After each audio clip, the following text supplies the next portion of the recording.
Ce podcast vous est présenté par OneFlash. La recharge mobile en libre service. Bienvenue dans Share Your Power, le podcast qui réunit celles et ceux qui font bouger les lignes. À chaque épisode, des dirigeants et décideurs partagent leurs coulisses, leurs choix et leurs convictions sur les tendances du moment, les avancées technologiques et les actualités qui façonnent l'expérience client des grandes entreprises. Une discussion libérée, sans filtre, pour comprendre comment ils décident et comment ils passent à l'action. Bonne écoute. Bienvenue dans ce nouvel épisode.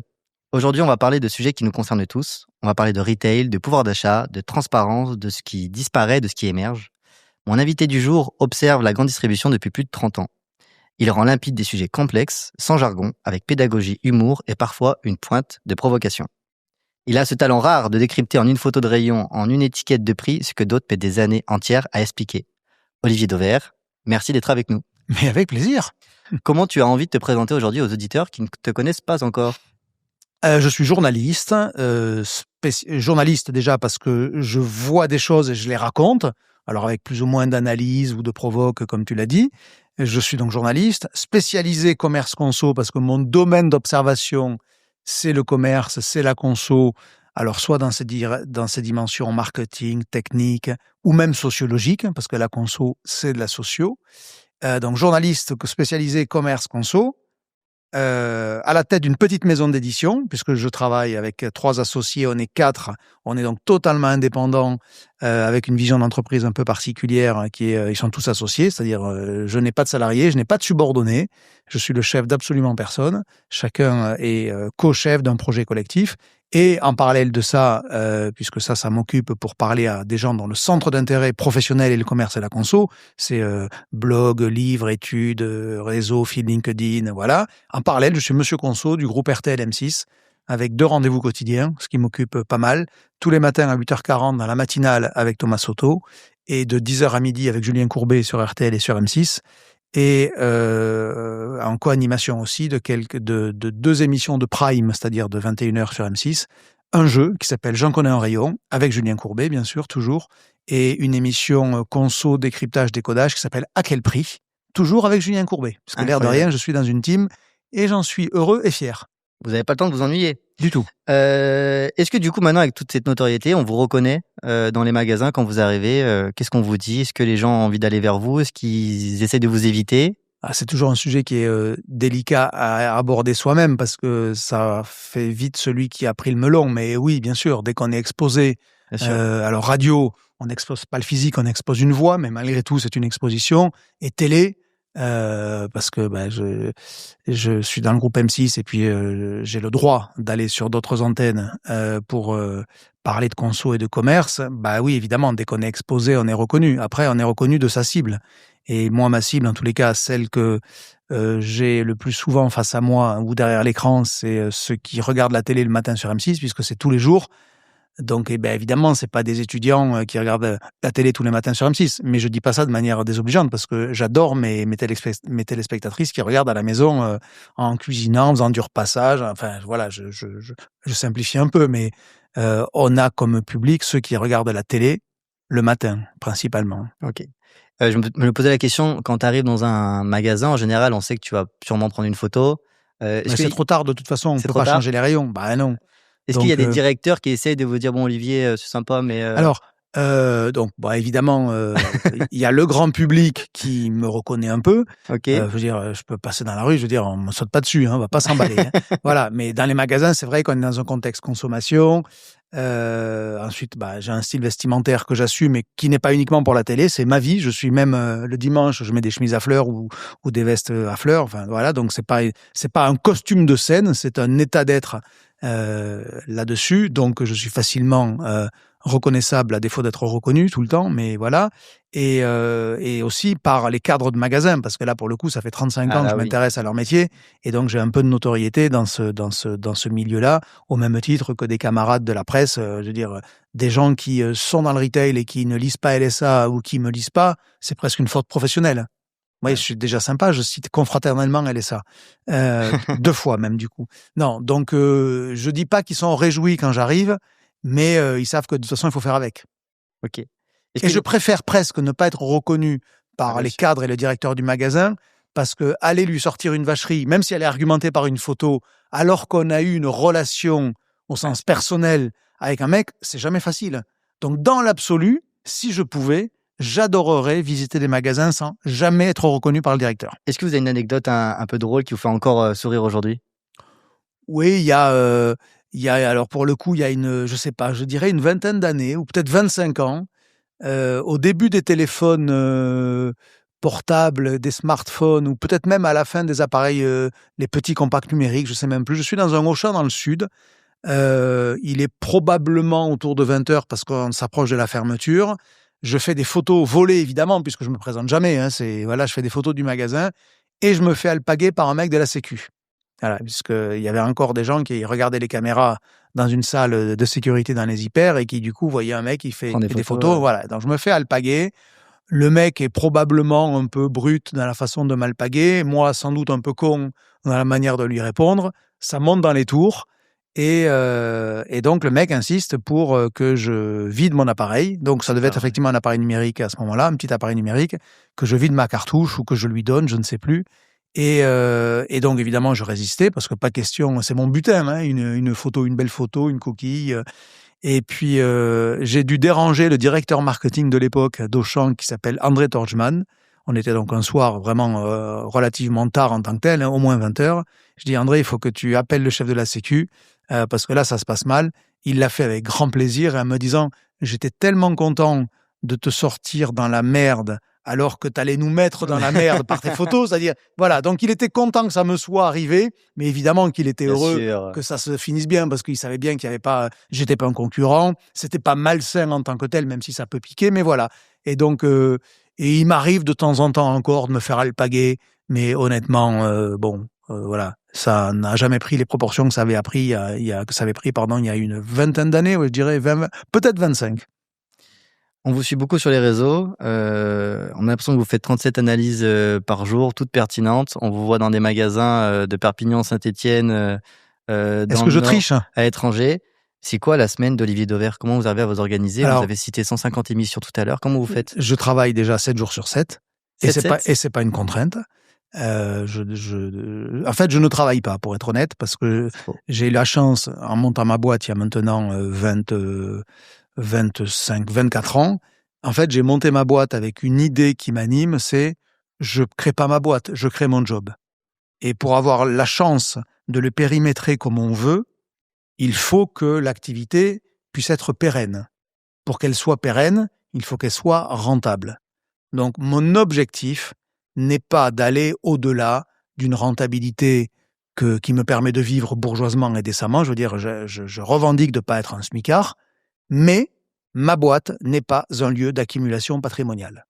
C'est juste un lieu où elle me donne ma liberté d'action, de faire ce que je veux, d'accepter de voyager dans le monde entier si j'en ai envie sans une mission. Je reviens d'un tour d'Europe pendant une semaine avec mes 3 associés, donc on était 4. On a fait Madrid, Milan, Francfort, Helsinki, Rovaniemi. Je vous dis pas combien ça m'a coûté parce que je n'en sais rien en tant que tel. C'est-à-dire, je me refuse même de savoir quel a été le budget de ce voyage-là, mais on l'a fait sans être missionné par personne. On y va juste pour, accessoirement, passer un moment ensemble, ce qui est quand même pas désagréable, et au contraire même, parce que comme je suis souvent à l'extérieur, c'est un moment d'être ensemble et c'est utile, mais on y va pour voir des magasins, pour être curieux, pour faire des films, des photos, nourrir notre analyse, notre vision des choses, et on a gagné 0. Et je m'en contrefous. L'année dernière, on avait fait, toujours sur la même période de début janvier, la route 66 aux États-Unis, depuis Chicago jusqu'à Los Angeles, avec de l'avion, de la voiture, des reportages, des hôtels. La vie aux États-Unis coûte quand même un bras. On était missionné par personne. Et on n'a pas vendu nos reportages. Ça veut dire qu'il n'y a pas de la pub dans mes vidéos en disant « cette vidéo vous est offerte par ». Parce qu'à ce moment-là, je perds ma liberté. Et donc, en fait, et c'est en ce sens que je ne travaille pas, puisqu'en fait, je fais ce que je veux. Le loisir, par définition, dans la vie d'un homme normalement constitué, je ne dis pas que je le suis, mais c'est pour que chacun comprenne, le loisir, c'est le moment où vous décidez sans contrainte de la gestion de votre temps. Vous voulez jouer au tennis, vous voulez faire du golf, vous voulez aller au ciné, enfin peu importe. Voilà. Moi, mon arbitrage de temps, je le fais comme je le veux. Et donc, comme il se trouve que je le fais en travaillant, de fait, c'est du travail au sens de l'activité économique, parce que heureusement quand même, dans ce que je fais, il y a des choses qui nous rapportent un peu de sous pour vivre, mais c'est moi qui ai choisi de le faire. C'est-à-dire que quand je vais travailler le dimanche matin pour faire mes infographies, c'est parce que je préfère faire mes infographies qu'aller faire un tennis ou aller courir. Franchement, quand je vais courir, il se trouve que je cours un peu, parce qu'une fois par an, je vais faire un marathon, quand je vais courir, ça pour moi, c'est du travail. Parce que ça me fait chier. Voilà, ça me fait chier de me mettre en short, des chaussures, et puis d'aller courir. Mais après, comme je sais qu'il y a un objectif de finir une course, de le faire, voilà. Mais donc, ma vie, c'est 7 sur 7 travailler. C'est la matinale est courbée avec certaines émissions qui peuvent être enregistrées. Donc, même si on est sur l'antenne, ça peut libérer du temps pour parcourir la France le reste de la journée. Aujourd'hui, avec le TGV, avec l'avion, je peux très bien partir après une émission à 9h de Paris et revenir le soir et avoir passé ma journée à Toulouse, à Nice, à Biarritz, ou à Lille ou à Strasbourg. C'est pas difficile. Donc déjà, ça donne une plage horaire vachement forte.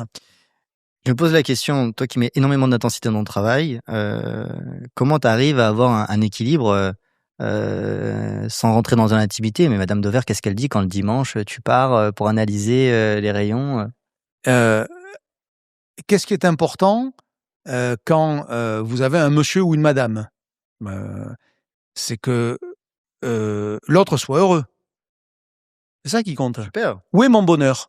Dans la production, dans le fait d'écrire, de faire des infographies, de faire des films, d'écrire des livres, de faire une émission radio.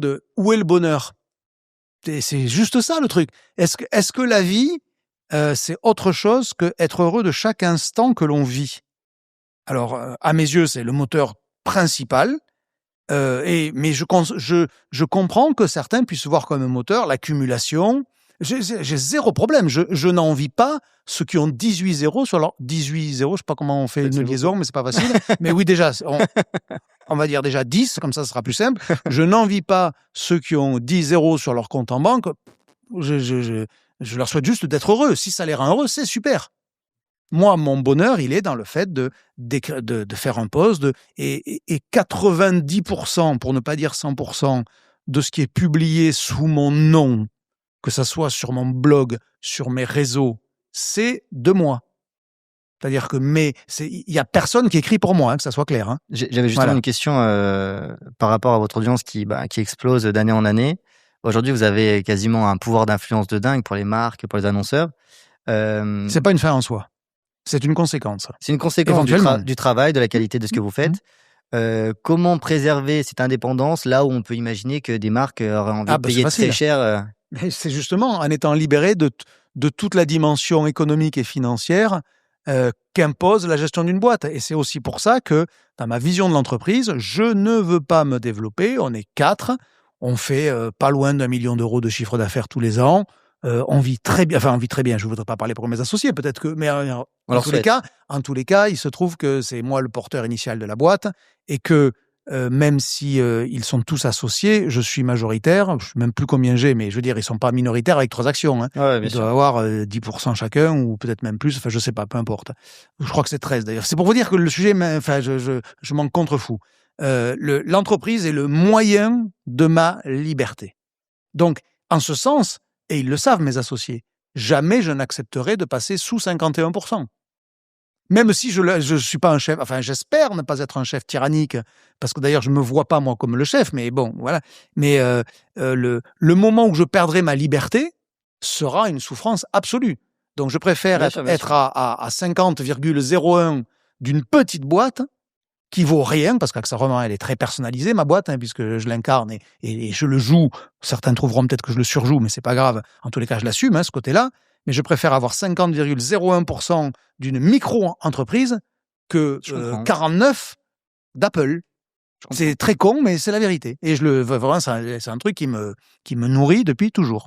Ce que j'aime bien avec toi, c'est qu'on sait que tu vas nous répondre franchement. Ah oui. Et je me suis posé la question, est-ce que tu as déjà ressenti des pressions pour modérer certaines analyses ? Ça fait très longtemps, parce que désormais... Ils savent. Ils savent. Ils savent. Et puis, encore une fois, quand vous n'êtes pas dans la course à la taille, au développement, vous ne prêtez pas le flanc à la menace économique. Ça veut dire que si demain Alexandre Bompard, le patron de Carrefour, c'est pas n'importe qui le patron de Carrefour, c'est le premier commerçant français. Et à titre perso, je veux dire, je m'entends bien avec lui, je l'aime bien, j'espère que c'est réciproque, je le pense. Mais si demain, il me disait, bon attends, tu te calmes un peu quand t'écris sur Carrefour, parce que sinon les abonnements à ceci ou les machins, on va les couper. Ah mais je veux dire, je vais lui répondre, rien à foutre. D'ailleurs, je lui dis, comme ça, c'est voilà, si c'est cette aventure. Et il le fait, je veux dire, je Lui prends ou un autre, on a compris, je prends bien Alexandre, sûr. on s'en fout, c'est pas ça peut être Michel Édouard, ça peut être Guillaume Darras, ça peut être Dominique Schelcher, je m'en branle. Je vais le dire encore de manière plus familière. Du coup, il y a même plus ce côté-là. Après, je dis pas qu'il y a pas l'envie d'influer sur l'analyse, mais comme n'importe qui, quand il a une conviction, a envie de la partager. Et que celui à qui il l'exprime se dise « Ah oui, tiens, finalement, c'est lui qui a raison ». Mais là, c'est pas intéressé, c'est l'envie de convaincre qu'un homme normalement constitué a quand il a des convictions. Donc non, zéro pression. Et même, je vais te dire un truc, l'étonnement que j'ai depuis que je fais du média grand public, parce que en passant du B2B, où je suis toujours, mais au B2C, c'est quand même un changement d'échelle. Hein, et en ce sens, je revendique d'être la première source d'infos conso en France, et de très très loin, quand j'ai 2,5 millions de personnes qui m'écoutent tous les jours entre la matinale et puis Courbet, je veux dire, voilà, c'est comme ça, c'est un fait. Bon, eh bien, quand je suis allé dans ce monde-là du média grand public à RTL, qui est un média privé, qui vit de pub, pour parler de conso, je me dis, bon, tôt ou tard, il y a bien quelqu'un qui va me dire, bon, attends, là-dessus, fais gaffe, c'est quand même un gros budget chez nous, c'est quand même machin. Ça fait maintenant 3 saisons pleines que je passe sur RTL. Je n'ai jamais eu un mec qui me dit le quart du début d'une allusion sur le thème, bon, attention, Lidl, t'as vu, c'est un gros, Intermarché, c'est ceci, Danone, c'est cela. Jamais. Génial. Et j'en suis honnêtement surpris. C'est peut-être pas sympa de dire que je suis surpris de ça, parce qu'ils se disent, mais il nous prend pour des marchands de tapis. Mais de toute façon, ils le savent, je l'ai déjà dit plein de fois là-bas. Mais c'est fascinant d'être libre. Mais je pense que tu es tellement honnête sur ta façon d'être que les gens n'ont même pas envie de s'y prêter. Et je pense que le fait que tu... Oui, mais en passant par un intermédiaire. Non, si tu as n'importe quoi, Monsieur Lidl qui dit à Monsieur RTL Bien Pub, sûr. dis donc, Dover, il est sympa, mais il faudrait qu'il se calme. Peut-être que Monsieur RTL Pub va se dire, ouais, non, c'est vrai que j'ai envie de garder le budget Lidl. Il faudrait que, sans changer ce qu'il dit, qu'il arrive peut-être à enlever un adverbe un peu violent ou une négation un peu tranchée. Je sais. Ben non. Et sur la tête de mes enfants. Hein. Pour ceux qui ne connaissent pas énormément le retail, 2025, ça a beaucoup bougé. Est-ce qu'en 2-3 minutes, tu arriveras à nous résumer ce qui s'est passé en 2025 ? Ah, je vais pas te résumer ce qui s'est passé. Je vais t'expliquer pourquoi ça s'est passé, pourquoi c'est normal et pourquoi ça va continuer. Parce que moi, ce qui m'intéresse toujours, c'est l'analyse. Parce que quand tu es capable de faire comprendre une situation par l'analyse, tu aides celui qui t'écoute à en déduire les faits. Le marché du retail, de la conso au sens large, il est prisonnier de plusieurs phénomènes qui s'additionnent et convergent tous vers ce que j'appelle un Big Bang commercial, c'est-à-dire une espèce de recomposition. La première chose, c'est que la conso ne progresse plus, ou très peu, je veux dire, comparé à la génération d'avant et la génération d'encore avant qu'on appelait les 30 Glorieuses, hein, on va se rappeler, je veux dire, il n'y avait rien à faire, le marché évoluait tellement vite tout seul qu'il suffisait d'être au bon endroit, ça marchait tout seul. Bon, donc désormais, on est sur ce qu'on va appeler une asymptote de la consommation. Or, le commerce est un métier de volume et la croissance se fait par la croissance des volumes. Donc, premier sujet négatif, ou premier vent de face, pour prendre une métaphore maritime, il n'y a plus de vent dans les voiles, voire même il arrive de face puisqu'il n'y a plus de croissance de la conso. Deuxième élément, deuxième attendu de marché, il y a une partie de cette conso qui est en train de basculer du offline vers le online. Elle est toujours minoritaire, il y a des marchés sur lesquels c'est beaucoup, d'autres c'est peu, mais la moyenne elle est à peu près autour de 15 à 20%. Donc ça veut dire qu'il y a une partie des magasins qui ont moins d'euros, puisqu'il n'y a pas fondamentalement moins de magasins, mais il y a moins d'euros qui sont dépensés sur le carrelage, puisque la conso globale ne progressant pas et donc une partie partant en ligne, mécaniquement, forcément, ça fait mal. Le troisième élément, c'est que jusqu'à une période récente, on était encore en phase d'expansion des capacités commerciales. On commence à peine à stabiliser les capacités commerciales, mais depuis en gros 10-15 ans où il n'y a plus de croissance de la conso, on a quand même continué à ouvrir des magasins, ouvrir des capacités quand Leclerc fait Leclerc Drive, qui met 700 Leclerc Drive en France, c'est pas des magasins, mais c'est les capacités commerciales. Il a investi, il a mis à peu près, pour faire 700 drive, il a mis 3 milliards sur la table, quand on additionne l'investissement cumulé des 700 drive. C'est à peu près 3 à 4 millions par drive, plutôt 4 vers la fin de cette histoire-là. Ensuite, vous avez les horaires travaillés qui sont une affaire de capacité. Quand les hypers sont ouverts le dimanche matin aujourd'hui, ce qui est le cas de presque tous les hypers, c'est bien des capacités commerciales en plus. Et accessoirement coûteuses, parce que les heures travaillées le dimanche matin sont payées plus cher que les heures travaillées le mercredi après-midi. Donc, quand vous additionnez tout ça, il n'y a pas plus d'euros qui sont dépensés. Il y a une partie des euros qui basculent du offline vers le online. Les coûts qui augmentent. Et vous avez des capacités qui augmentent. Vous avez le rendement qui baisse. Il y a moins d'euros par mètre carré et par an. Donc, le rendement étant à la base du modèle économique, quand le rendement baisse, vous en avez déjà chez certains, ça baisse plus que d'autres, c'est le principe d'une moyenne. Il y a certains sont meilleurs et d'autres sont pires. Ceux qui sont en dessous de la moyenne et qui sont pas bons et qui sont déjà affaiblis, ils finissent par chuter. Voilà pourquoi, depuis déjà de nombreuses années, c'est pas 2025, c'est que on a des morts. Et après, sur quel marché, a-t-on le plus de morts? Le textile. Regardez le nombre de chaînes qui ont fermé boutique depuis 3 à 4 ans. Redressement judiciaire, RJ, liquidation judiciaire, LJ, ou plan de sauvegarde, tout ça, c'est fascinant. Parce que le textile, c'est l'illustration parfaite de mon triptyque de menaces. Le marché, la conso sur le textile, et c'est plutôt dévalorisé en valeur, en euros, parce qu'il y a eu plein d'importations qui fait qu'un jean qui valait 20 euros il y a 10 ans, aujourd'hui il en vaut 10. Deuxièmement, c'est là où la bascule entre l'offline et l'online a été la plus forte. Hashtag Shein, si je veux aller au bout de la chose. Et puis c'est là où on a ouvert plein de magasins. Dans tous les centres co, vous avez toutes les marques possibles de textiles. Tout le monde ne peut pas vivre. Donc on est en train d'écrémer. Voilà ce qu'on a vécu en 2025, l'écrémage. Voilà ce qu'on va continuer à vivre en 2026. Parce que ce que je te raconte là, c'est pas un truc qui s'est fait en un éclair. C'est tendanciellement, les attendus de marché dont je te parle, ils sont tendanciels.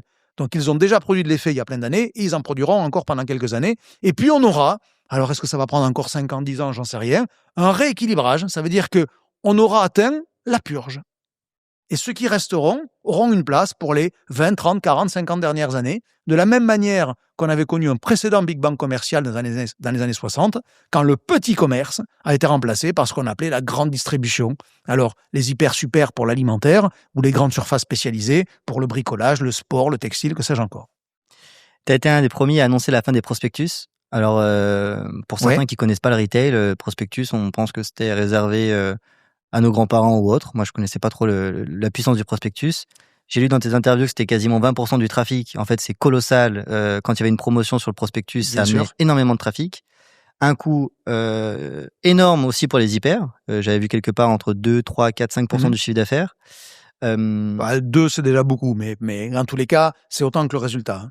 Donc c'est beaucoup. Assez fou. Aujourd'hui, c'est quoi le résultat de la fin du prospectus? Est-ce que finalement, à terme, ça devient positif parce que le digital prend le relais en gagnant? Le prospectus est une victime c'est un peu injuste ce qui arrive au prospectus. non, mais parce que le prospectus est mort notamment, ou est en train de mourir, parce que c'est pas encore une fois en claquant dans les doigts d'un coup d'un seul. Il y en a encore, des papiers qui arrivent dans la boîte aux lettres. Mais factuellement, il y en a moins qu'avant. Ouais. Carrefour a arrêté, Leclerc a arrêté, Ikea ne fait plus le catalogue comme il le faisait avant. Enfin, je veux dire, on a des tas d'exemples qui montrent.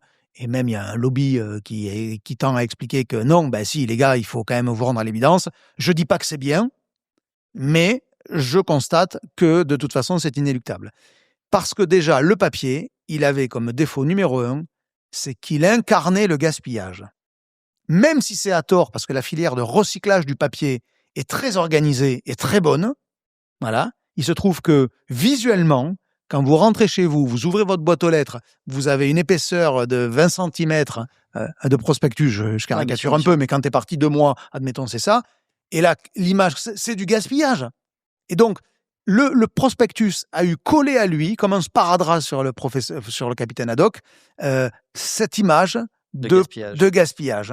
Même si c'était injuste, et je reconnais l'injustice de la chose. Et même si ensuite ça posait des problèmes sociaux, parce que les pauvres gens, entre guillemets, qui distribuent les prospectus, c'était un boulot accessible à tous. Donc en termes d'intégration sociale, le prospectus, il avait une utilité sociale. Bah ouais, mais c'est injuste, mais c'est comme ça. Et puis après, il avait un deuxième défaut, c'est que tu savais très bien que le prospectus était indispensable, mais tu avais vachement de mal à mesurer où, quand, comment. data, bien sûr. Et donc, quand tu as quelque chose dont tu sais, ça me fait penser à ce que disait Henry Ford, mais là pour le coup, il y a un siècle maintenant, c'est il savait qu'il y avait que 50% de la pub qui était utile, mais il savait pas lequel des deux 50% était utile. Donc du coup, il faisait 100%. Voilà, ben, c'est exactement ça avec le prospectus. Mais comme en même temps sont arrivés des outils de précision, de Tracking, monitoring, exact. de ROI, qui, voilà, donc cette bascule, elle est partie et malheureusement, elle est inéluctable. Et moi, je m'en réjouis pas, même si je l'ai pronostiqué, je l'ai annoncé, je l'ai analysé, je l'ai chroniqué. Ne me faites pas passer pour un mec qui est heureux de ça. Parce que pour le coup, on a basculé toute une activité économique vers les GAFAM. Hein. Donc en termes de souveraineté, c'est pas super. Mais malgré tout, c'était inéluctable et je maintiens les analyses qui fait que je me suis pas trompé et j'étais de toute façon assez sûr de moi. D'ailleurs, petite parenthèse, pendant une dizaine d'années sur Rennes, j'ai eu un mensuel gratuit diffusé en boîte aux lettres tiré à 130 000 exemplaires qui s'appelait Rennes Conso, qui était une espèce de que choisir local. Je fais très simple, mais c'est ça. Je l'ai arrêté avant qu'il meure tout seul.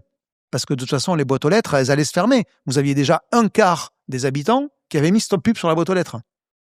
Les boîtes aux lettres, elles se fermaient aussi parce que les citoyens ne voulaient plus du prospectus. C'est vrai. Voilà. C'est quoi la prochaine grande bascule, justement, que le retail ne voit pas encore et que toi, tu prédis?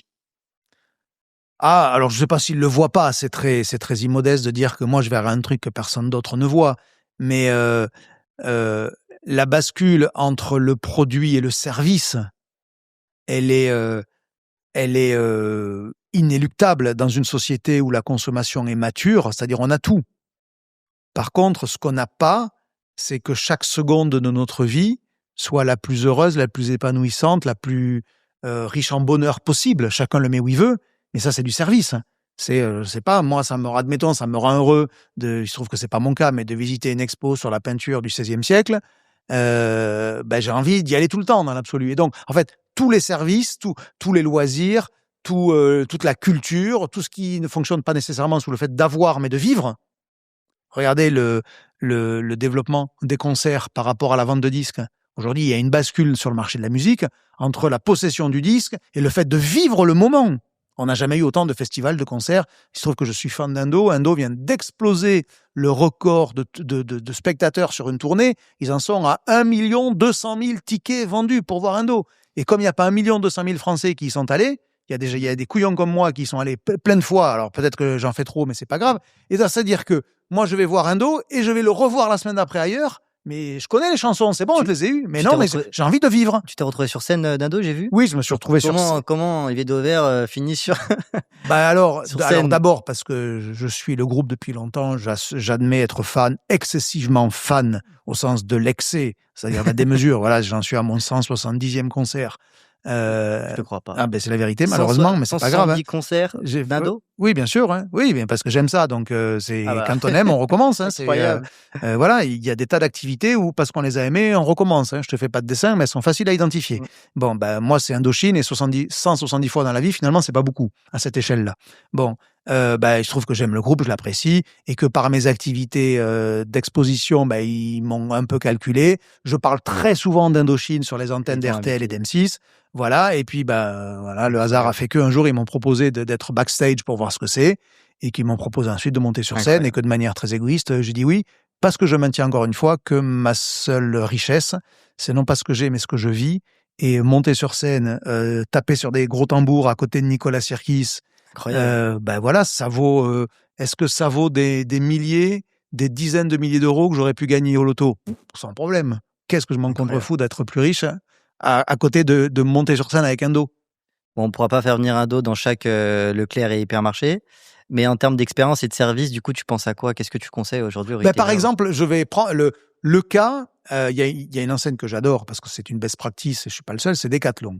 Decathlon, il a une application qui s'appelle Decathlon Outdoor, qui, en fonction de là où je suis, parce qu'évidemment, il y a de la géolocalisation, va me dire ce qu'il y a à faire autour de moi. Alors, plutôt à l'extérieur, c'est pas pour aller voir une expo de peinture du XVIe siècle, hein, pour reprendre mon exemple, c'est de me dire, tiens, là, il y a un super circuit vélo qui part de juste à côté de là où t'es, qui passe par là, voilà. Et en fait, c'est le guide Michelin de l'outdoor, si je fais simple. Voilà. Il se trouve que dans l'immédiat, c'est une application qui est totalement gratuite. Decathlon ne gagne rien à ça. il alimente juste sa posture d'enseigne qui est à mes côtés pour que je fasse de l'outdoor ou que je prenne l'air ou que je fasse de l'activité, accessoirement que j'abîme mes chaussures de rando si je fais de la rando et que du coup je les rechange plus souvent et qu'il en tirera profit. Mais quand Decathlon met de l'argent pour faire cette application qui est super bien faite, ceux qui la connaissent pas, testez-la, ils gagnent quoi? Rien. Si, ils gagnent mon cœur. Voilà. Et demain, autour de cette idée de service, il y a des modèles économiques, et évidemment. Génial. Moi, j'avais une question. Je suis Jean Covici, ça doit vous parler. Oui, bien sûr. Hein. Ouais, j'ai un peu explosé le quota d'avion qu'il nous a demandé de suivre dans l'Asie. Qui prédit, en même temps, c'est pas dur, mais qui prédit que demain, avec la raréfaction des ressources, les pommes et les tomates pourront plus se balader dans toute l'Europe, que les citoyens devront vivre en ville majoritairement parce que la voiture, on ne pourra plus la prendre pour faire 1 heure de voiture tous les jours et qu'on devra consommer plus local, donc quasiment par région. Ça, c'est ce qui prédit, si je reprends bien ces mots. Est-ce que tu partages cette vision? Et sinon, c'est quoi la vision de demain dans un monde où les ressources seront sûrement plus limitées? J'ai pas de compétences qui me permettent de juger ce que dit Janco. J'ai beaucoup de respect pour ce qu'il dit, ce qu'il fait, pour l'éveil des consciences, peut-être avec un peu d'excès par moment, mais je dis ça avec humilité parce que chacun sa spécialisation. Je comprends tout à fait ce qu'il dit, je comprends la notion de ressources, je me retrouve dans l'espèce de locavorisme qu'il évoque, c'est-à-dire en consommant plus local, mais pas pour la même raison que lui. Exact. Moi, c'est pour le combat de l'origine et de la souveraineté, qu'elle soit alimentaire ou industrielle. Je me bats pour qu'il y ait l'origine sur tous les produits que j'achète quand je suis consommateur, de manière claire, lisible, sincère, pour que j'agisse en toute connaissance de cause. Je veux que quand je suis devant un nuggets de poulet, je veux savoir de manière aussi forte si le poulet il est français, mais ça on me le dit en énorme, que s'il est polonais, puisque souvent il est polonais, mais là on me le cache. Ben non, j'ai envie de le savoir de manière aussi forte. Et ensuite, l'information de l'origine va venir comme un élément qui va impacter mon consentement à payer. Je dis pas que tout le monde va acheter du français. Si le polonais est moins cher, il y a une partie de la population qui va acheter du polonais, soit parce qu'ils ne peuvent pas faire mieux, soit parce qu'ils ont décidé d'arbitrer leurs ressources au profit d'autres. Et quand je parle d'origine, je dis toujours, je veux savoir, et ensuite chacun fait ce qu'il peut et ce qu'il veut. C'est peut-être d'ailleurs une différence avec Janco, moi je mets 0 jugement moral. 0. Je dis pas ce qu'il faut faire. Je dis ce que je veux connaître, ce que je veux savoir, pour ensuite faire en toute connaissance de cause. Parce que de manière assez naïve, j'imagine que si le drapeau polonais est aussi gros sur mon nuggets à droite dans le rayon que le drapeau français est gros à gauche pour du nuggets, ça va quand même modifier mon consentement à payer. Je vais peut-être me dire, ouais, ça le vaut davantage et que ça vaut les X% d'écart. Et ce que je dis, pardon, juste pour terminer là-dessus, sur le nuggets, ça c'est la souveraineté alimentaire, mais je le vois de la même manière sur tous les produits que j'achète non alimentaires. Quand je vois les boîtes qui ferment, les brands qui viennent d'être liquidées, quand je vois le Arc, la verrerie qui est en redressement judiciaire, pourquoi? Parce qu'elle a face à elle des gens des produits concurrents qui arrivent de partout dans le monde de manière masquée. Moi, j'ai rien contre le Made in China, mais je veux le savoir. Quand je suis dans un rayon chez Boulanger, Darty, Fnac, où j'ai 2 grille-pains, un qui vaut 10, un qui vaut 20, et qu'il y en a un qui est éventuellement fait en France, celui qui vaut 20 bien sûr, et que le 10 il est fait en Chine, eh ben, je veux voir en aussi gros un drapeau chinois à côté de celui qui vend du 10. Et après, je prends le pari qu'il y a une partie des consos qui vont dire « Oh, ouais, quand même, je peux mettre 20 € dans un grille-pain. » Et à ce moment-là, acte d'achat par acte d'achat, on va reconquérir la souveraineté, non pas parce qu'il y aura eu des plans politiques, des mesures sociales, fiscales, on s'en fout de ça, ça ne change pas. Le seul qui peut changer la donne, c'est le consommateur par ses actes d'achat répétés. Et donc, il faut lui donner les éléments pour qu'il le fasse. Voilà pourquoi moi, je suis un militant de l'origine et que j'espère évidemment que ça produise un effet sur lequel, là, je me retrouverai avec Janco, c'est qu'on consomme local. Peut-être que j'ai ma réponse à une prochaine question, mais qu'est-ce qui t'agace aujourd'hui le plus chez les retailers?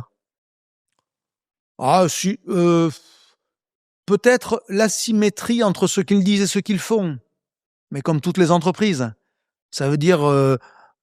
comme je sais ce qu'ils font sur le terrain et que je vois ce qu'ils disent sur les plateaux télé ou radio et que, à titre perso, j'ai la chance extraordinaire de voir les deux, puisque je les vois quand on est au petit déjeuner d'RTL avec les invités et qu'on discute et que je les écoute après à l'antenne au micro de Thomas Soto et que je les vois faire des envolées lyriques pour m'expliquer tout ce qu'ils font de bien et qu'après je vais dans les magasins et que je me rends compte, putain, les gars, ils sont un peu gonflés, quoi. Je vais prendre 2 exemples, comme ça, peut-être personne se sentira ciblé en tant que tel. Mais quand j'entends Thierry Cotillard, patron d'Inter, vanter avec sincérité, parce qu'en plus, à chaque fois, les mecs, ils sont sincères, hein, je leur conteste pas ça. Ce que je conteste, c'est le grand écart qu'il peut y avoir. Mais quand j'entends Thierry dire qu'il n'y a pas de fraises chez Intermarché en décembre et en janvier pour aller sur la saisonnalité, mais je lui donne 1000 fois raison. Mais quand je vois que dans le même temps, il y a de l'asperge du Pérou dans un magasin Intermarché, je me dis, bon, ok, voilà, il y a un écart. De la même manière, quand je vois Système U qui fait une campagne de publicité comparative pour se vanter que le lait de son beurre est français, alors qu'il montre que le lait du beurre Intermarché et le lait du beurre Leclerc est étranger,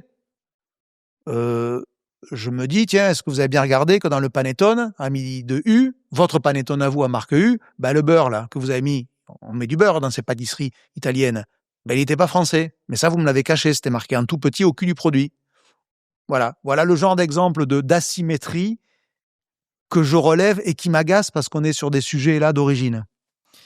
Moi, en tant que consommateur, j'ai apprécié les lettres pour savoir si c'est gras, bon, pas bon, un peu une extension du Yuka sur les packaging. Le Nutri-Score. Nutri-Score, merci. T'aimerais qu'il y ait aussi les origines. Est-ce qu'il y a d'autres éléments qui permettraient pour un consommateur? C'est quoi? Il y a quoi? 2, 3, 4 éléments? C'est quoi les éléments qu'on a? Alors, après, avant de répondre sur ce que je voudrais, je mets sur la table l'idée que je comprends tout à fait que trop de logos tue le logo. Voilà. Ouais, bien sûr. Que jungle des labels, je comprends. Voilà. Bon, mais après, il y a la façon de le faire. On n'est pas obligé de tout mettre sur un pack. On peut tenir l'info disponible quelque part. Et ensuite, celui qui est intéressé par une info, à titre perso, ou alors des médias qui s'intéressent à tel et tel truc vont pouvoir aller creuser. Mais l'info existe. Donc, moi, ce que je veux, bien sûr, via un QR code pour être concret. Tu vois tout, ouais. Moi, ce que je veux, c'est le Nutri-Score, la nutrition, parce que c'est une affaire de santé publique. Ce que je veux, c'est l'origine info que j'ai co-contribué avec Olivia Grégoire, ministre du Commerce, parce que, en gros, c'est la maman de l'origine info, et moi, je suis l'un des 2 papas, avec David Garbous, qui est le président du collectif En Vérité. Voilà, donc je revendique, je l'assume totalement. Donc, je voudrais qu'il y ait l'origine info sur tous les produits, parce que ça, c'est un sujet de souveraineté. Donc, Nutri-Score, sujet de santé publique, origine info, sujet de souveraineté, et je voudrais qu'il y ait un score environnemental. Alors, Planet Score, Eco-Score, c'est pas encore tranché, mais voilà, qu'il y ait un score environnemental pour le volet environnement, tout simplement, et que je sache, quand j'achète un produit, ce qu'il a coûté en ressources, et notamment carbone, parce que l'enjeu, la mère des batailles, c'est quand même le carbone. Hein. Et là, pour le coup, Jean Covici, on est totalement raccord là-dessus. La mère des batailles, c'est le carbone. Il y a aussi la biodiversité. Ok, je sais, mais la mère des batailles, elle est là. Ce qui rendra la planète invivable, c'est le carbone. Les gaz à effet de serre. Je voudrais qu'il y ait le poids carbone, par exemple, et quand je vois Leclerc qui, sur son drive, met désormais le poids carbone de ses marques de distributeurs, bravo. Parce qu'en fait, il me dit, on va prendre un exemple concret, que quand j'achète une brique de jus d'orange, pur jus, ça veut dire que on a pressé l'orange au Brésil ou en Floride et qu'on l'a mis dans une brique, ou soit là-bas, soit ici, mais en fait, on n'a rien touché au jus. Donc, on a fait traverser un jus d'orange non concentré, c'est-à-dire avec de la flotte dedans pour 98 ou 19%, on lui a fait traverser l'Atlantique. Voilà, donc ressources carbone, ça consomme en gros 900 grammes de carbone par litre. Si on fait du jus d'orange à base de concentré, ça veut dire qu'on a pressé l'orange au Brésil ou en Floride, mais qu'on a concentré le jus pour extraire l'eau, qu'on fait traverser le concentré et qu'on redilue à due proportion pour que ça soit précisément pareil en France et en Europe, on divise par 2 l'empreinte carbone. Je suis sur le jus d'orange, ça fait à peu près 400 grammes par brique de jus d'orange. Si j'achète un jus de pomme, je redivise par 10. Ça va être 40 grammes. Pourquoi? Parce que la pomme est un fruit local. Je dis pas qu'il faut tous qu'on boive du jus de fruits. C'est du jus de pomme. Chacun fait ce qu'il veut et ce qu'il peut, encore une fois. Mais au moins, je le sais. Et je suis persuadé que si on indique le poids carbone sur les produits, une partie des consos vont l'intégrer comme un élément déterminant de leur choix. Donc, faisons-le. En vrai, moi, je te rejoins sur une partie, ça va influencer. Parfois, je suis un peu... parce qu'on a un cercle de référence, parisien ou pas, je sais pas, mais Et je suis toujours embêté quand je vois les marques préférées des Français. Ça va de Temu, Action, on a eu Shein, tout le monde sait d'où ça vient, il n'y a pas de surprise. Et du coup, je me dis, est-ce que on voit ça à travers un scope parisien, cadre, ou je ne sais pas comment le dire. Blindé. Ou blindé. Ou est-ce que les Français, finalement, ils en ont... Ah, voilà, pour, Non, alors, il ne faut jamais minimiser la force du prix dans l'équation commerciale qui unit une proposition, une enseigne, un produit et le consommateur. Voilà. Donc ça, de toute façon, on est tous sous la pression, non pas tant de notre pouvoir d'achat, mais de notre vouloir d'achat qui est tel qu'on est en permanence obligé d'arbitrer, parce qu'on voudrait tout, mais comme on ne peut pas tout, on radine, on arbitre en permanence. Donc la force du prix, elle est tout à fait, sociologiquement parlant, elle est compréhensible, elle est normale, elle est légitime. Mais il faut venir contrebalancer avec des éléments qui vont travailler ce qu'on appelle la compétitivité hors coût. Quand je vois un jean qui est vendu, je n'importe quoi, 5 € sur une plateforme chinoise, et que je vois un jean qui est vendu en magasin 50 € et qui serait fait plus près, dans le bassin méditerranéen par exemple, ben, si je connais les deux, je vais amener des éléments de compétitivité hors coût. Le prix ne va pas changer, mais le positionnement de l'un et de l'autre va peut-être bouger dans ma tête en disant « Ouais, ça, le truc vraiment pas cher, ça vient de là-bas. Il y a peut-être des Ouïghours ou des enfants. » Enfin, tu vois, je force le trait volontairement, je n'en sais rien, mais je vais apporter des éléments de compétitivité qui ne sont pas financières. C'est ce qu'on appelle la compétitivité hors coût. Parce que mécaniquement, le fait quelque part de dévaloriser le produit qui vient d'ailleurs de loin avec des soupçons, je sais pas quoi, revalorise le produit qui est fait plus près et qui est plus cher. D'où le score. Donc, on a bien travaillé sa compétitivité hors coût grâce à des éléments d'information. Et ce qui est valable sur l'origine, mais aussi sur l'environnement, sur le social ou le bien-être animal.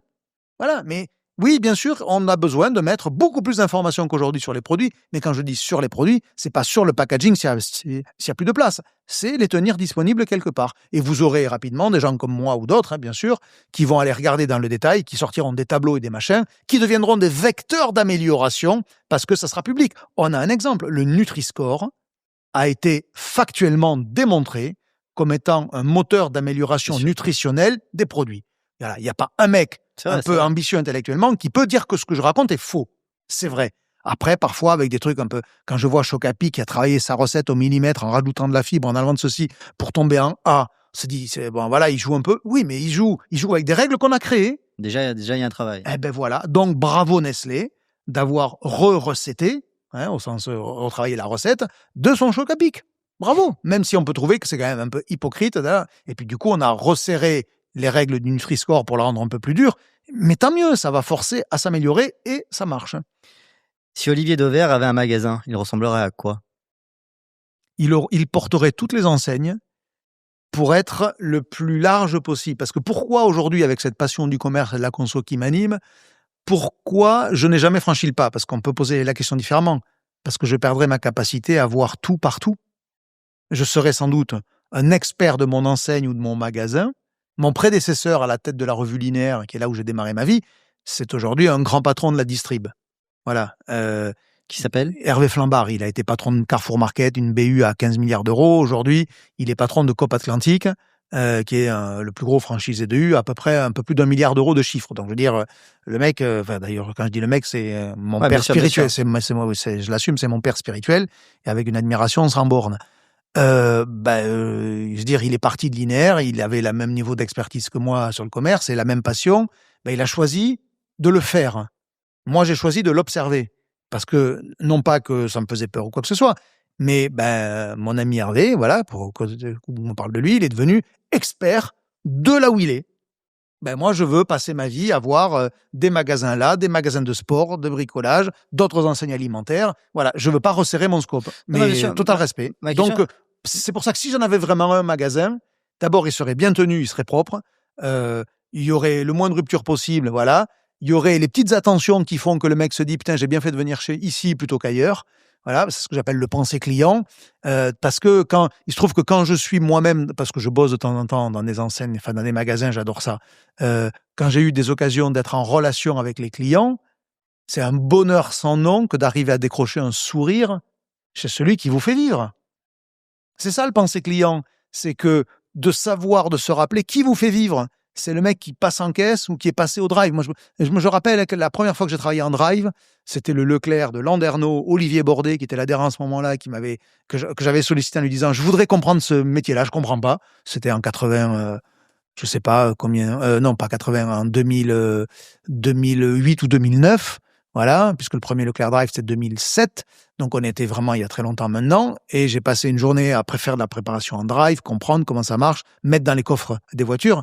Et quand j'ai vu que les gens auxquels on mettait les courses dans le coffre de la voiture, c'est eux qui vous disaient merci, avec un sourire, j'ai compris que le drive allait gagner. Parce que quand c'est celui qui paye, c'est le payeur, hein, qui en est à vous dire merci, c'est qu'a priori, ce qu'on a fait est formidable. Parce que normalement, dans la logique des choses, on dit c'est au commerçant de dire merci. Alors évidemment, on dit merci aussi.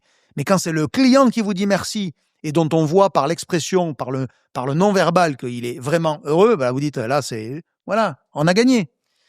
Ok, donc il serait propre, il serait pensé client. On serait obsédé par cette idée qu'il n'y a qu'un patron. C'est celui qui passe en caisse. Il y aurait de la musique d'indo. Et il y aurait... Oui, il y aurait de la musique d'indo, mais là, je me ferais plus plaisir. Peut-être quand le magasin serait fermé. Est-ce qu'il y a des services que tu aimerais mettre en place si tu avais un magasin? Ah, je vais t'en prendre un dont je suis surpris. Je le vois de temps en temps, mais vraiment rarement, et qui illustre le niveau de pensée client. Dans un rayon boucherie, je proposerais de mettre sous vide la viande. Ça coûte rien d'acheter une sous-videuse. Moi, c'est quelques milliers d'euros, je veux dire, à l'échelle d'un rayon boucherie dans un magasin, c'est pas rien. Qu'est-ce que ça produit au client? Tu lui multiplies par 2 la durée de conservation de sa viande. Qui peut être contre ça? Pour ceux qui ont la chance de voyager par moment, peut-être d'aller au ski, quand vous ramenez du fromage, je sais pas quoi, on propose de le mettre sous vide. Pourquoi? Pour qu'il se conserve mieux. Et vous êtes content, non? Bon, mais voilà. Moi, je mettrais une sous-videuse au rayon boucherie pour que les clients soient contents d'acheter la viande chez moi parce qu'elle dure plus longtemps. Et je vais même te dire, c'est mon intérêt. Parce que le jour où il y a une bonne promo, ils en prendront 2 fois plus parce qu'ils savent qu'elle se conserve 2 fois plus longtemps. C'est ça le pensée client. C'est d'abord chercher le bénéfice que ce que l'on fait produit chez celui qui te fait vivre. Merde. Quand je vois dans des magasins, j'ai l'impression qu'on emmerde les gens qui y bossent. Faites autre chose, les gars. Vous n'êtes pas fait pour ce métier-là. Le commerce, c'est être au service d'eux. Faut pas l'oublier. Hein. Au service d'eux, c'est pas l'inverse. Hein. C'est pas le client qui est à mon service. Hein. C'est moi qui suis à son service. Et l'un de mes modèles là-dessus, c'est Rami Bétier, le patron de Morrison aujourd'hui, qui était patron de Carrefour. Hein. On a fité depuis toujours qu'on se connaît parce que c'est un obsédé du client. Parce que ce mec-là, il n'a qu'une idée, c'est comment je peux être au service de mon client. Voilà, et non pas l'inverse. Est-ce que, Olivier, tu as un rôle aujourd'hui un peu de lanceur d'alerte? Peut-être que le mot il peut paraître je suis pas lanceur d'alerte. Non, parce que ce que je entre guillemets quand je dénonce des trucs ou quand je pointe ou quand je fais du name and shame sur l'origine, je veux dire on n'est pas sur des sujets quand je vois la marche du monde et le malheur qu'il peut y avoir, ça va quoi. Non, je suis pas lanceur d'alerte, mais j'assume utiliser ma liberté et ma puissance au sens de ma caisse de résonance pour faire avancer des causes qui me tiennent en me foutant totalement de ce que ça produit chez ceux que je vise. Alors, tant que c'est pas des individus, c'est des entreprises. Quand je pointe une boîte qui fait du cassoulet toulousain avec du porc origineux, j'ai 0 problème à leur foutre sur la gueule, mais 0 problème. Et à les nommer. 0 problème. Et un individu, je me comporterai pas comme ça. Mais là, on attaque des personnes morales, des entités, bien sûr. Des organisations. Je veux dire, les mecs, et puis ce que je montre est totalement factuel. Donc, j'appelle pas ça lanceur d'alerte, j'appelle ça emmerdeur de tourner en rond, voilà, mais c'est pareil. Non, bien sûr, mais je pense que le but, c'est pas de te lancer des fleurs pour faire un clin d'œil à tes chemises, mais je pense que tu as un vrai rôle aujourd'hui pour aider les gens à comparer, à s'alerter, à comprendre. Mais ça, c'est pas lanceur d'alerte au sens où je veux dire, ok, d'accord, mais je lui donne pas cette grandeur à cette mission-là. Du coup, je me posais une question. Est-ce que Olivier Dauvert, ministre, bonne ou mauvaise idée? Non, mauvaise idée. mais mauvaise idée. Parce que c'est ce que ma quête de... Alors, peut-être que dans 20 ans, en fin de carrière, je me dirais, tiens, c'est le moment d'avoir une voiture avec chauffeur. Je caricature un peu. Mais aujourd'hui, je me sens beaucoup plus utile à faire émerger des sujets et les amener dans le débat public, comme je pense l'avoir fait sur l'origine, et que je vais continuer à le faire, ou sur la conso à impact, parce que je suis libre de dire ce que je veux. Un politique, il n'est pas libre. Donc non, mauvaise idée. Je vois le retail média qui explose depuis Ouais. quelques années. Nous, on a la chance d'accompagner 80 Leclerc, toute la SCADIF avec nos stations. On est venu, d'ailleurs, je me rappelle que tu avais fait une chronique sur LinkedIn qui nous avait donné aussi l'idée. Les écrans explosent en magasin, qu'est-ce qui marche vraiment finalement? Est-ce que c'est des écrans en haut, en bas? C'est quoi la bonne pratique? Qu'est-ce que tu nous conseillerais? Qu'est-ce que tu conseillerais à des retailers en termes de retail média? Alors déjà, je les encourage à ne pas mettre le retail média avant le commerce. Je vois dans leur communication, chez certains, le fait presque de vouloir faire penser que le retail média, c'est l'avenir de leur métier et que de faire des plans, des business plans et des machins avec ce que ça va rapporter, tout ça. Je rappelle quand même que le retail média, c'est la valorisation de la connaissance client pour avoir une forme de personnalisation, de contextualisation, de précision qui soit meilleure que le média tout court qui, d'une manière un peu simpliste, c'est le spot de pub sur TF1 à 20h30. Voilà. L'avantage du retail média, c'est qu'il peut contextualiser. Je suis dans le rayon couche, admettons. Je sais, parce que si on va au bout du bout, je sais, grâce à mon téléphone, qui je suis. La dernière fois que j'ai acheté des couches, c'était il y a 3 semaines, et que a priori, j'ai qu'un enfant, parce que vu ce que j'achète par ailleurs, voilà, et que probablement, j'ai plus de couches, sauf si c'est devenu propre, donc il faut me pousser une offre si j'en achète plus chez toi. Enfin, ça, c'est toute la grandeur du retail média, c'est ce niveau de précision chirurgicale. Alors, je dis pas qu'on peut toujours le faire, mais c'est ça dans l'absolu. Bon, mais ça suppose de la connaissance client. Qu'est-ce qui donne la connaissance client? Le nombre de passages en caisse multiplié par le nombre d'articles que chaque passage contient. Donc, c'est bien le commerce qui fait le potentiel du retail média. Une boîte qui déclinerait en commerce, c'est-à-dire qu'il y aurait plutôt de moins de clients qu'avant ou moins de produits qui vendent, ils perdent de la data. Donc, ce retail média sera moins pertinent. Donc, on ne peut pas mettre le retail média au-dessus du reste. Le retail média est et restera un sous-produit du commerce. Et donc, il impose d'avoir tous les jours qui passent plus de données. Donc, plus de clients qui achètent plus de produits. Et du coup, côté marque, il est où le bon investissement côté retail média? Il est indiscutable qu'une part du budget désormais doit se faire sur le chirurgical. En retail média, c'est chirurgical dans ma vision des choses, puisque ça permet de prendre comme support de la data, qu'elle soit sur le client ou sur l'endroit où il est. Parce que dans l'absolu, la géolocalisation, la contextualisation de la chose est très intéressante.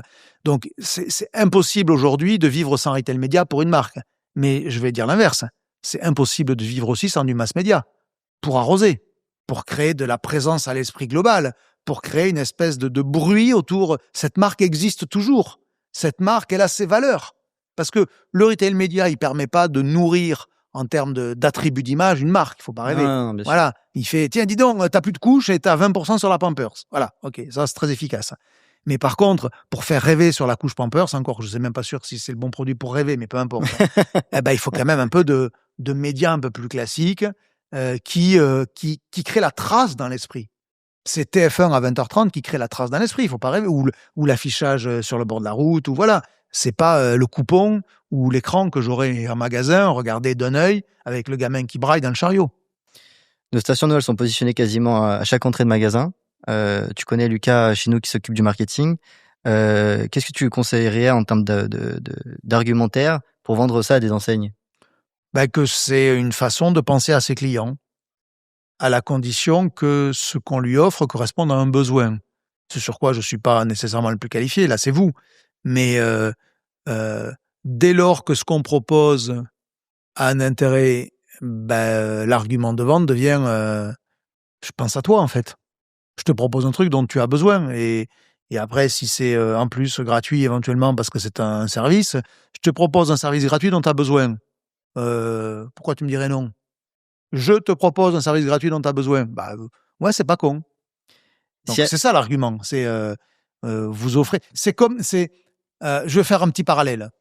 C'est ce que j'appelle les perks. C'est les petits avantages qui coûtent rien ou peu, mais qui produisent un grand effet. Dans la signification anglo-saxonne du perks, c'est ça. C'est le gain total quand on fait son plein. Le gant total, le gant en plastique total, il coûte rien. Je veux dire, quand tu le ramènes à l'unité totale, on n'est pas sur du centime, on est sur la décimale en dessous. Bon. Qu'est-ce qui produit comme effet? Que t'as pas la main qui sent le carburant après. C'est un énorme effet, non? D'ailleurs, tous qui nous écoutent, même toi, t'as jamais chouravé des gants Total chez Total pour faire le plein ailleurs? Ben moi si, je l'assume. Mais bien sûr, on a tous fait ça. Pourquoi? C'est bien la preuve par l'absurde que cette petite attention produit un tellement grand effet que tu veux le reproduire ailleurs. Qui peut dire qu'il n'a jamais piqué un gant chez Total? Ben moi je peux pas le dire par exemple, et je l'assume. Donc voilà, c'est ça. C'est la petite attention qui, si elle est attendue, produit un grand effet. Si tu avais 3 annonceurs à lui conseiller de démarcher qui feraient sens avec le type de produit qu'on a, Bah Duracell. Duracell, Énergie. Bah oui. Après, on peut raisonner aussi par l'absurde. Zesprit pour les kiwis, c'est la même idée. C'est l'idée de la recharge, de la puissance, de la vitamine ou du complément alimentaire. Voilà, mais spontanément, je vais pas penser à Paille d'Or ou à Figolu, quoi, tu vois. Voilà, mais peut-être que j'ai tort, hein, je veux bien l'admettre. Hein. Bon, tu prends des notes, Lucas. On voit tous les patrons de grands magasins qui prennent de plus en plus la parole. Enfin, en tout cas, sur les réseaux, ça le permet. Si on sépare l'homme de l'enseigne, lequel te paraît le plus franc ou lequel t'apprécie le plus la communication? On détache l'enseigne, comme ça, il n'y a pas de... C'est une sacrée colle. J'aime bien, parce que je vais te le décoder, la démarche de Michel-Édouard Leclerc. Parce que c'est le premier qui a compris, d'ailleurs c'est celui qui a, si je prends le cas de là où il y a des chiffres les plus publics, hein, qui sont incontestables, LinkedIn, tu connais le nombre d'abonnés de qui tu veux. Donc là, fin du sujet pour savoir qui est le plus puissant, qui a le plus d'audience. Je veux dire, on se bat toujours les uns les autres, savoir qui a le plus d'audience. Chacun dit ce qu'il veut. Moi, j'ai 12 millions de personnes qui viennent tous les jours sur mon blog. Je peux te le dire. C'est pas vrai. Mais non, c'est pas vrai, bien sûr, c'est pas vrai. Mais je peux te le dire. Et si je le dis avec conviction, avec 2-3 graphiques et une certification en disant c'est AFNOR qui a dit, j'en sais rien, voilà. Mais LinkedIn, ça triche pas. Ben non, ça se voit. C'est bien pour ça que j'assume aussi d'être dans les médias retail. Je suis le premier. C'est comme ça. Et ça se voit. Je mets au défi un autre média de dire qu'il est plus puissant. Mais c'est pas grave. Donc, mais parce que Michel, du coup, c'est le plus puissant, puisque c'est ça que j'arrive là-dessus. Et Michel, il l'a fait pour devenir son média. Et là, il a une vision. Sauf que je le connais depuis longtemps, évidemment, parce que depuis 35 ans, de fait. Et je l'apprécie, en plus. Et on a déjà échangé souvent. Michel-Édouard Leclerc, il assume la com de l'enseigne depuis longtemps, pour ne pas dire toujours, et la com de Michel-Édouard Leclerc est un élément constitutif du succès de l'enseigne. C'est comme ça. Mais, jusqu'aux réseaux sociaux, il n'était pas maître de ça, puisque ça dépendait des invitations des journalistes qu'il recevait et des questions qu'on lui posait. Donc, quand il a un truc à dire, comment il fait? Ben, il peut dire aux journalistes, ça serait bien que tu me poses cette question-là. Bon, en général, si tu dis ça, le mec, il te la pose pas, hein, c'est fait exprès. Donc, en fait, quand tu représentes une boîte et que tu es consubstantiel de la communication de ton enseigne ou de ta boîte, eh ben t'es à la merci des médias qui t'invitent ou qui t'invitent pas, qui te demandent ça ou qui te demandent pas ça. Quand t'es devenu ton média, c'est toi qui choisis quand tu parles et de quoi tu parles. Michel-Édouard Leclerc, en investissant aussitôt le blog, puisqu'il a eu son premier blog très tôt, après les réseaux sociaux, qu'est-ce qu'il a fait? Il est devenu son média et il s'est émancipé des médias classiques qui donnait le tempo de sa communication. Désormais, il dit ce qu'il veut quand il veut. Et donc, pour ça, je le mets au-dessus des autres. Si on fait un petit jeu caméra, si tu devais convaincre une personne de venir s'asseoir avec nous, ça serait qui? Mais surtout, ça serait pour parler de quoi? Alors, d'abord, je ne le ferai pas parce que je ne recommande jamais personne, parce que je voudrais pas que cette personne-là réponde oui à l'invitation que tu lui lancerais en pensant me faire plaisir, parce que si c'était le cas, je serais redevable vis-à-vis de lui. Ok. Et je perdrais ma liberté. Si je te dis, tiens, Michel-Édouard Leclerc serait une bonne personne. Si tu l'appelles en disant, tiens, c'est Olivier Dauvert qui a dit que vous seriez bien, ben, il est possible qu'une partie de sa réponse soit conditionnée au fait que c'est moi qui ai sollicité. Et donc, peut-être que ça l'incite à dire oui, ou non d'ailleurs.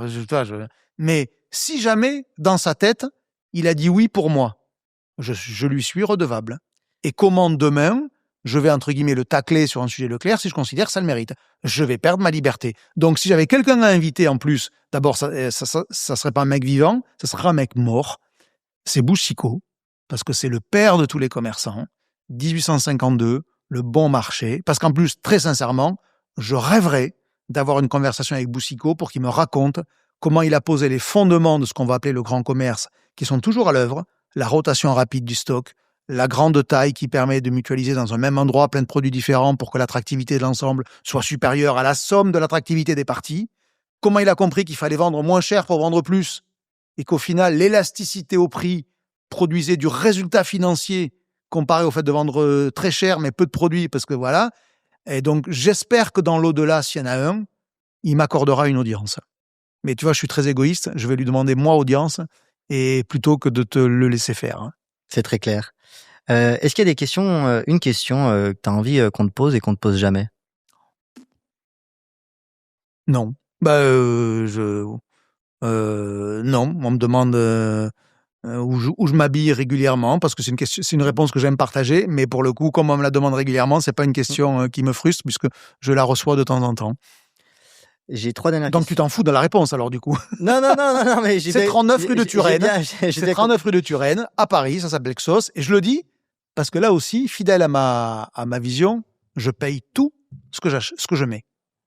Il n'y a aucun échange entre le mec qui m'habille et moi. Parce que je lui fais de la pub, hein. Bien sûr. Enfin, je fais de la pub. Le simple fait d'être à la télé, à la radio, tout ça, il y a forcément quelque part des gens qui cherchent en disant mais c'est quoi la veste que j'ai vue, machin. Évidemment que j'achète tout ce que je mets. Mais d'ailleurs, c'est fou parce qu'en mettant des chemises ou des blazers à fleurs, ça en devient un sujet de conversation. Tout le monde te pose la question.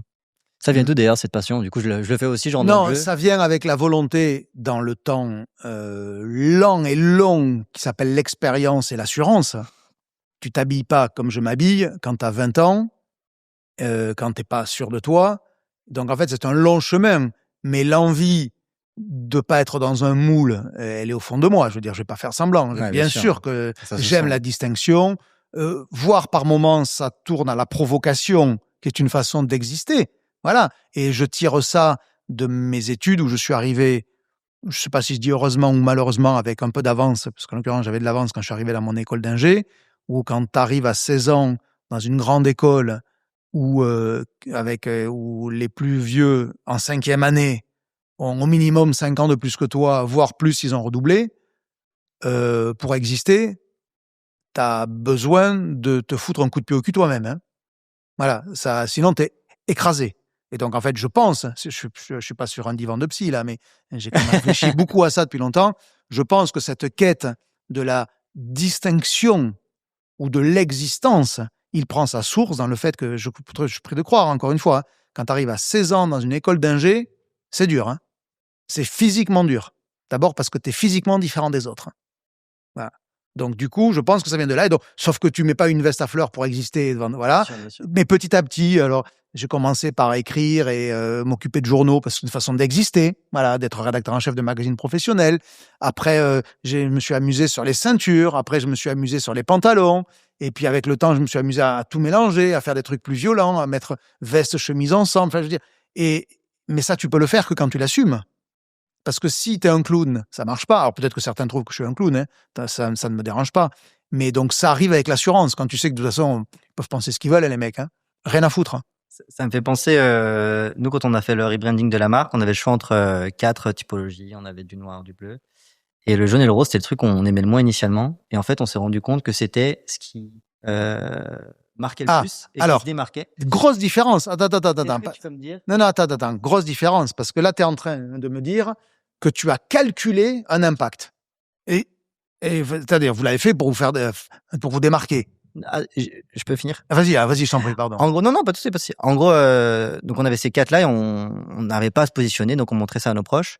Et à chaque fois, on revenait une semaine après en disant, les gars, c'est laquelle déjà que vous aimiez le plus? Ils me disaient, je sais plus, mais celle que j'aime le moins, c'était le jaune et le rose. Tout le monde se rappelait de ce qu'il aimait pas, parce que ça avait marqué Bien au-dessus. Et donc, on s'est dit, tiens, on tient quelque chose qui à la fois marque, mais surtout qui va nous permettre de nous distinguer des batteries que certains achètent sur Amazon, noires et blanches ou autres. Donc, on a un peu adouci le côté sanguin du rose pour arriver sur ces marques-là. Et toi qui as du coup, je voulais savoir ce que tu en pensais. Alors, je commence malgré tout Ouais. par ma remarque. Non, parce que là, vous faites... Et c'est pas un reproche, parce qu'une boîte, c'est pas un individu. Là, vous avez fait un choix qui est calculé. D'ailleurs, vous l'avez testé, vous avez vu, qu'est-ce que tu penses, Bien sûr, machin, bien sûr. voilà, c'est calculé. Moi, mes SAP ne sont pas calculés. Il faut que ça soit... C'est-à-dire qu'on me dit souvent, toi, tu as trouvé un élément pour devenir une marque. Mais non, je suis comme ça. C'est-à-dire que tu me vois le week-end, je mets pas une chemise blanche, et ça n'existe pas. Alors si je mets une chemise blanche ou unie, c'est parce que dessus, j'ai une veste un peu waouh. Voilà. Mais donc, il y a rien de calculé. Il y a un chemin de vie avec comme moteur qui est de dire j'accepte la distinction, voire la provocation, machin. Ça, c'est mon chemin de vie. Mais pour à peu près tout. Si je vais voir 170 fois Indochine, c'est parce que je suis totalement, teubé. Il n'y a pas d'autre explication. Parce que rationnellement, est-ce qu'à 150 fois, tu l'avais donc pas vu assez déjà? Probablement que si. Voilà, mais c'est comme ça. Donc, c'est pas calculé. Alors, ça, je continue à penser que la distinction est un signe d'appropriation. Parce qu'elle permet de savoir si oui ou non j'aime. Et là, je refais un parallèle avec moi. Les gens qui me suivent à la radio ou à la télé sur RTL et sur M6, il y en a forcément certains qui disent mais c'est quoi son look là? C'est quoi ces fleurs? C'est quoi ça? Il y en a forcément. Mais ceux qui m'apprécient, je leur donne un élément d'ancrage pour dire putain, même s'ils connaissent pas mon nom, je m'en fous. Putain, le journaliste à fleurs, là, c'est sympa ce qu'il raconte. C'est vrai. Ou j'apprends un truc, voilà. Et donc, la capacité d'accroche que représente la distinction, évidemment, je trouve ça bien. Donc, bien sûr que c'est bien. Plutôt que de faire un truc noir, avec un tout petit logo, alors la pomme, c'est déjà pris, mais tu fais une poire. Ouais, ben, t'existerais quand même plus lentement. Tu vois, tu parlais d'assumer. Nous, quand on était au début, je me rappelle en 2020, quand on se croise chez Ikea, quand on part sur ces couleurs-là, on se dit est-ce qu'on va pas être retoqué par Ikea, par Leclerc, qui voudront leur propre logo? Et donc ça a été dur d'imposer le non flocage, la non personnalisation, d'arriver à la Samaritaine, au Bon Marché, d'arriver chez Ikea, Leroy Merlin avec cette marque-là. Aujourd'hui, on y est. Oui, mais ça c'est normal. C'est la capacité ou la volonté de phagocyté des grandes organisations, quelles qu'elles soient. Les deux postures sont légitimes. Que Leclerc dise non mais c'est une super idée votre truc là, c'est un bon service. Mais c'est moi qui vais l'offrir avec mon logo dessus, c'est légitime. Et que toi, tu dises, non, mais moi, je veux exister parce que je veux être en repère, que les clients vont comprendre comme étant, tiens, mais chez Auchan, chez Leclerc, à la Samaritaine ou je sais pas où, il y aura ça pour... je veux dire, les deux parties sont légitimes dans leur posture et après, c'est du rapport de force. Si tu leur dis non, qu'ils te disent, tant pis, sans toi, écoute, t'auras joué, t'auras perdu. S'ils te disent non, mais qu'ils disent oui, bon, allez, d'accord, vas-y, viens quand même, ça veut dire que tu auras gagné, que tu as eu raison. Là, on a joué, c'est sur la force du réseau. Le fait de pouvoir la prendre et la reposer ailleurs, ce qu'on dit tout simplement, c'est que si tu personnalises pour Intermarché, pour Leclerc, tu vas te retrouver avec des stations multicolores. Non, mais après, quand tu as un objectif en tête, tu trouves les arguments qui vont avec. Dernière phrase, dernière question. Si tu devais laisser une seule phrase à ceux qui nous écoutent pour regarder le retail autrement dès demain, ça serait laquelle? Je n'en sais rien. Par contre, si je devais laisser une seule phrase, parce que je trouve que je l'ai mise sur les réseaux là il y a quelques minutes, on peut dire que on est je sais plus combien, le 14 janvier, même si vous mettez du temps pour le monter, je veux dire, je fais de l'enregistrer aussi à la radio, à la télé, donc vous inquiétez pas, c'est pas grave. C'est le 40e anniversaire de la mort de Daniel Balavoine, aujourd'hui. Et j'ai posté un truc qui est une phrase qui guide ma vie, qui est « Je veux mourir malheureux pour ne rien regretter », qui est dans la chanson Le Chanteur de Daniel Balavoine, qui commence par « Je me présente, je m'appelle Henri », enfin voilà. Beaucoup connaissent sans doute au moins le refrain.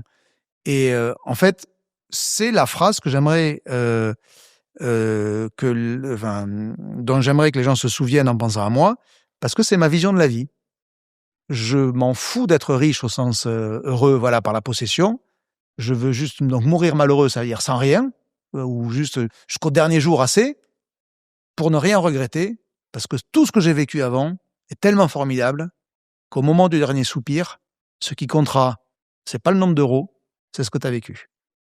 Donc, j'ai pas une phrase sur le retail, j'ai une phrase sur la vie. Alors, ça fait un peu philosophe de comptoir, je m'en fous. Mais après, si vous m'invitez, c'est pour savoir ce que je pense. Exactement. Ça, je pense. Moi, j'ai adoré cet échange parce que on sent toute l'honnêteté. Et donc, la dernière fois, c'est Xavier Niel. On n'a pas le même sujet sur l'accumulation. Hein. Juste après Xavier Niel. Mais c'est bien, parce qu'il n'y a pas de vérité. Il n'y a pas de vérité. Chacun a sa vérité. C'est vrai, Et je l'admire accessoirement. mais pour le défendre, il redonne énormément à la communauté. Non, mais non, je sais. Et je l'admire, j'ai pas de problème. Mais j'admire aussi des mecs qui sont blindés, qui ne redonnent rien dans l'absolu. Non, mais je veux dire, chacun son moteur. Le but est d'être raccord et de pas justement avoir à un moment donné un regret en disant si j'avais su. D'ailleurs, on a failli avoir Xavier Niel dans le retail plusieurs fois, du moins dans la GSA, parce qu'on l'a déjà chez bien sûr. Westfield. Et je pense qu'il avait raison de ne pas y aller. Voilà, parce que sur quoi il était prêt à miser sur Casino. Sur Je pense que c'est pas le meilleur cheval. Donc voilà, bravo Xavier. C'est une bonne idée de ne pas être pris par les repreneurs. Olivier, mille merci. Et on te retrouve de toute façon à la télé, sur les réseaux. Je sais pas quel jour on sera, mais dès demain partout. matin à 8h40 sur RTL. Merci beaucoup, Olivier. Merci. C'est la fin de cet épisode. Merci de l'avoir écouté jusqu'au bout. S'il vous a plu, n'hésitez pas à le partager et à en parler autour de vous. À bientôt pour le prochain épisode.